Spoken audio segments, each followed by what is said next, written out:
حامل القرآن، قد خصك الرحمن بالفضل والتيجان والروح والريحان.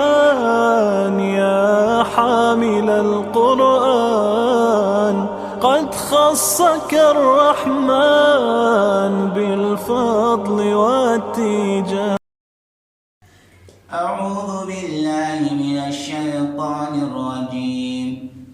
إن الله لا يستحيي أن يضرب مثلا ما بعوضة فما فوقها، فأما الذين آمنوا فيعلمون أنه الحق من ربهم، وأما الذين كفروا فيقولون ماذا أراد الله بهذا مثلا يضل به كثيرا ويهدي به كثيرا وما يضل به إلا الفاسقين الذين ينقضون عهد الله من بعد ميثاقه ويقطعون ما أمر الله به أن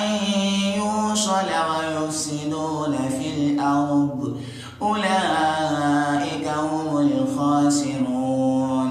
كيف تكفرون بالله وكنتم أمواتا فأحياكم ثم يميتكم ثم يحييكم ثم إليه ترجعون.